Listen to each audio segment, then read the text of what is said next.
तो स्वागत है फ्रेंड्स मेरे YouTube चैनल पे। और आज हम एक नया टॉपिक लेकर आए हैं। और मैं हर दिन सोचता हूँ कि मैं कुछ भी बकवास पेल रहा हूँ आपके सामने और आप भी है ना मेरे को टॉलरेट कर रहे हैं। तो चलो आज मैं ना एक डिस्कशन करता हूँ जो अभी रिसेंटली मैंने ब्लड हाउंड्स देखा है, ब्लड हाउंड्स 2। ब्लड हाउंड्स 1 जो है एक सीरीज नेटफ्लिक्स पे जो बहुत पहले ही आ चुका था, बट अभी जो ब्लड हाउंड्स 2 आया है, ओ माय गॉड, अगर आपने नहीं देखा तो ज़रूर देखो। हिंदी में भी अवेलेबल है, इंग्लिश, फिर कोरियन में भी अवेलेबल है, जिसमें आपको अच्छा लगता है उसमें आप देखो। तो मैं ब्लड हाउंड्स 1 के बारे में मैं आपको थोड़ा सा बता दूं। भाई ये जो सोच के देखो आप कि अगर तुम्हारी माँ किसी गलत लोगों के जाल में फंस जाए और तुम्हारे पास सिर्फ दो चीजें हों, एक तो दिल, दिमाग नहीं बोल रहा हूं मैं, एक तो दिल और एक है मुक्का, राइट। उसके अलावा तुम्हारे पास कुछ कुछ है ही नहीं, तो तुम क्या करोगे? ये कहानी है ब्लड हाउंड्स की। ब्लड हाउंड्स का मतलब होता है जो खून के प्यासे होते हैं, एक टाइप से कि आप अगर उनसे है ना कुछ काम करवाना है, किसी को मरवाना है, आप पैसे दो, आपका काम हो जाएगा, ठीक है। तो खून के प्यासे ब्लड हाउंड्स का मतलब। तो स्टोरी स्टार्ट होती है एक बॉक्सिंग रिंग से, जो बहुत ही नॉर्मल स्टोरी है, जहाँ दो लड़के होते हैं, किम गन वू और हंग वू जिन। तो आपको ये चीज़ों का ध्यान रखना है अगर आप कोई कोरियन सीरीज देख रहे हो तो, कि हीरो का नाम क्या है, विलेन का नाम क्या है, राइट। और फेस भी बहुत ध्यान से याद रखना पड़ेगा, क्योंकि समवॉट जो है वो सिमिलर फेसेस होते हैं। तो आपको बहुत ध्यान रखना पड़ेगा कि ये कौन था, ये इसका मामा था, ये इसका चाचा था, ये सब कुछ आपको ध्यान रखना पड़ेगा, तभी ये स्टोरी आपको बहुत अच्छे से समझ आएगी।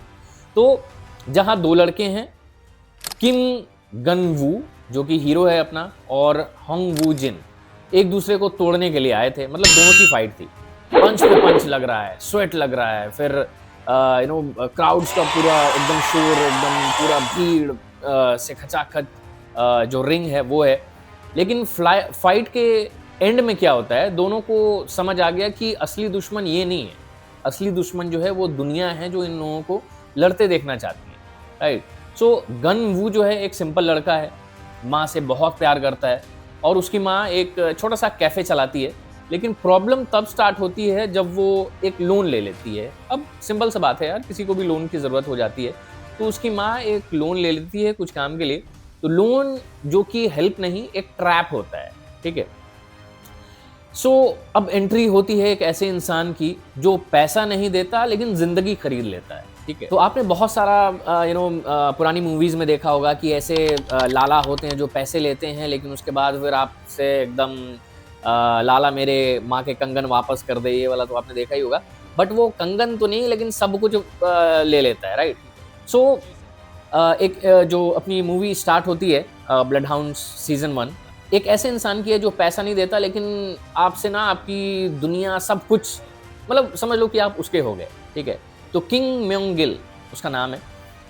अब ये बंदा जो है इंटरेस्ट नहीं लेता है, इंसान का फ्यूचर ले लेता है, ठीक है। उसका मोटिव ही होता है कि लोन देना है, उसके बाद फिर जितना इंसान को आप लूट सकते हो, जितना उसकी ज़िंदगी बर्बाद कर सकते हो, उतना कर दो।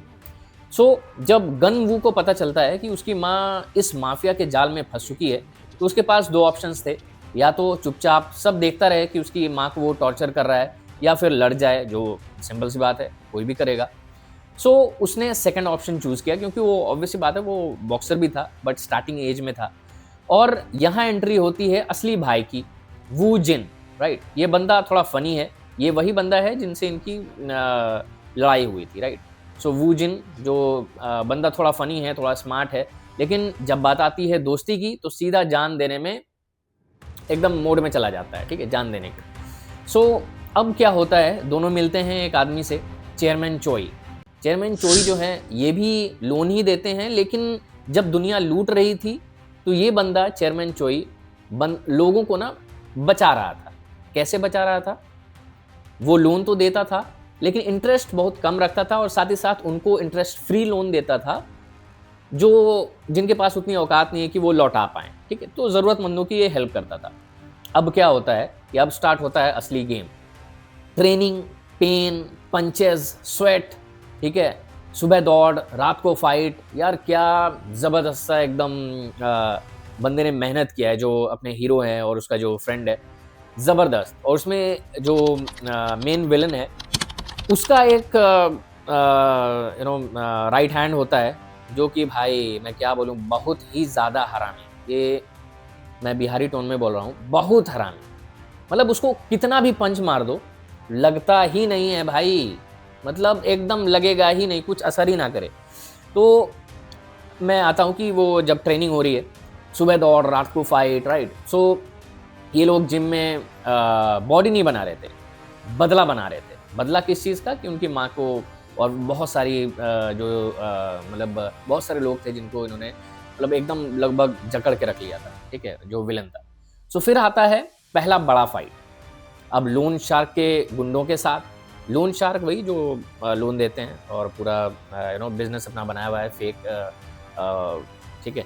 सो लोन शार्क के गुंडों के साथ अब जो क्या होता है कि यहाँ कोई रूल्स नहीं था, सिर्फ पंचेस थे और सर्वाइवल्स थे। मतलब सिर्फ गुंडे पंच के एकदम क्या बोलूँ, एकदम बरसात हो रहा है। इतने 100 लोगों से ये 2 बंदा लड़े जा रहा है, जान दिए जा रहा है, ठीक है? एक के बाद एक सबको गिरा देते हैं और क्या फाइट सीन्स है। लेकिन स्टोरी यहाँ खत्म नहीं होती। गेम तब बदलता है जब चेयरमैन चोई पर अटैक होता है और चेयरमैन चोई के पास इंतहाई पैसा। वो भी लोन शार्क ही थे, वो पैसा ही देते थे लोगों को, मैंने जैसा कि ऑलरेडी बताया। लेकिन उसके बाद भाई साहब पैसा था, मतलब आप देखोगे तो आँख फटी की फटी रह जाएगी। सोना है तो सोने का बिस्किट एकदम पूरा उसके कबर्ड में सजा हुआ है, ठीक है? पैसा है तो इतना पैसा है उसके दूसरे गोडाउन्स में कि मतलब भाई साहब बता नहीं सकते, ठीक है? सो जब चेयरमैन चोई पे अटैक होता है ना, सब कुछ एकदम टूट सा जाता है। मतलब होप, इनके सारे प्लान्स, इनकी सारी टीम्स और मरीन से भी बहुत सारे फ्रेंड्स होते हैं जो इनकी हेल्प करते हैं, ठीक है? मैं उतना नाम नहीं बताऊँगा क्योंकि उतना नाम मेरे को याद नहीं है। वही गैंग वोंग चुई, कैंग कुई, मतलब ऐसे ही नाम सब है। सो अब ये फाइट पैसों की नहीं रही, ठीक है? अब ये थोड़ा पर्सनल हो चुका था क्योंकि जो विलन मेन था और जो चेयरमैन चोई थे, इनसे भी थोड़ा रिलेशन था। मतलब इन्होंने जो चेयरमैन चोई हैं, इन्होंने जो मेन विलन है उसको अपने काम पर रखा था, उसको बताया कि कैसे बिज़नेस करते हैं। फिर उसने धोखा देके समव्हाट है ना, कुछ से कुछ करके उसने अपना एक लोन शार्क का अपना बिज़नेस स्टार्ट कर लिया, बट उसने बहुत सारे गुंडे रखे, बहुत इल्लीगल तरीके से काम करने लगा, ठीक है? सो अब क्या होता है, गन वू के अंदर का जो बॉक्सर है, अब एक सोल्जर बन चुका था। पहले तो बॉक्सर था नॉर्मल, चलो ठीक है।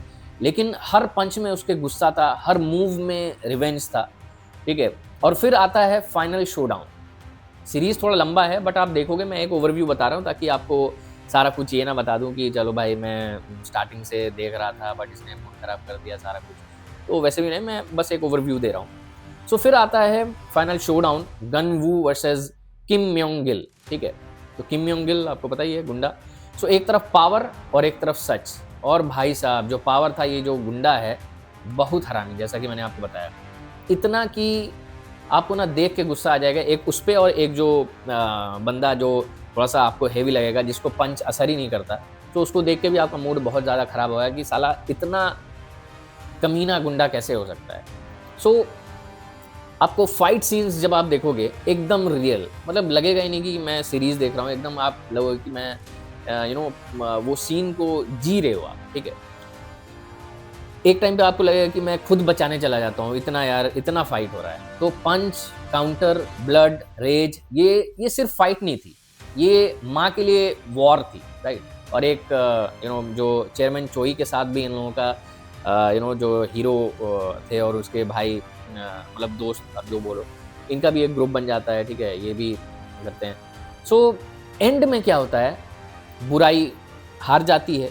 मैं सिंपली वे में बताऊँगा, बहुत चीज़ें मैं अपनी स्क्रीन पे भी थोड़ा-थोड़ा क्लिप्स में डाल दूँगा ताकि आपको ना दिखता रहे कि मतलब कितना एंटरटेनिंग है, कितना फ़ाइट ज़बरदस्त है। बुराई तो हार जाती है लेकिन ये जीत आसान नहीं थी। आपको लगेगा कि भाई अब क्या हो सकता है? लेकिन ज़बरदस्त फ़ाइट। तो इस स्टोरी ने हमें एक सिंपल चीज़ सिखाई कि स्ट्रेंथ सिर्फ़ बॉडी की नहीं होती है, यहाँ की भी होती है। साथ ही साथ दोस्ती और हिम्मत की भी होती है। क्योंकि वो 2 बंदा इतने लोगों से लड़ा, इतने ही लोगों से लड़ा कि मैं क्या ही बताऊँ। और क्या वो कुंग फू एंड मार्शल आर्ट्स एंड क्या ज़बरदस्त सा मतलब स्टोरी लाइनअप है और ज़बरदस्त फाइट सीन्स है, ज़बरदस्त कार्स हैं। और वही मैं बता रहा था कि स्ट्रेंथ जो है सिर्फ बॉडी की नहीं होती, वो दिमाग की होती है, फिर दोस्ती, हिम्मत, सब चीज़। इंसान को ना हीरो वही बनाता है, राइट? और ब्लड हाउंड्स जो है एक सीरीज़ नहीं है, एक इमोशन है। तो आप अगर चाह रहे हो ऐसी मूवी देखना जो सिर्फ़ एकदम लड़ाई हो, बचपन में आपने अगर मिथुन की मूवी देखी हो और मतलब आपको टाइगर श्रॉफ बहुत पसंद है, आप अगर वो छम छम छम वाला जो मूवी है अगर वो आपने देखा है, तो उसका फाइट्स आपको बहुत अच्छा लगा हो या फिर आपको ना टोनी जॉ बहुत पसंद है अगर एक्शन देखने में, तो ये मूवी मैं आपको पक्का रिकमेंड करूँगा। सो अगले पार्ट में मैं आपको ब्लड हाउंड्स 2 के बारे में बताऊँगा कि उसमें क्या होता है जो अभी रिसेंटली आया है। और भाई साहब मैं पर्सनली रिकमेंड कर रहा हूँ कि आप ब्लड हाउंड्स 2 ज़रूर देखो। वैसे 1 दे ऐसा ज़रूरी नहीं है कि आप 1 देखोगे तभी आपको 2 पता चलेगा। बट ठीक है, ब्लड हाउंड्स 1 देखो तो आपको ना एक स्टोरी बिल्डअप है ना क्रिएट होगा कि कैसा रहेगा अगर आप ब्लड हाउंड्स 2 देखो, ब्लड हाउंड्स 1 तो बहुत ज़बरदस्त सी सीरीज़ है, अगर आप फाइट सीन्स के लिए देख रहे हो तो। सो मिलते हैं सेकंड पार्ट में ब्लड हाउंड्स 2 के लिए, तब तक के लिए बने रहें और सब्सक्राइब कर लें भाई को, है कि नहीं? और बताते रहें कुछ अगर मेरे को इम्प्रूव करना हो या फिर और कुछ आप रिकमेंड करना चाहें तो आप बता सकते हो। तब तक के लिए नमस्कार, बाय-बाय, अस्सलाम वालेकुम, अल्लाह हाफ़िज़, अपना ख़्याल रखिए और बस सुनते रहिए मेरा YouTube channel. Bye bye, take care.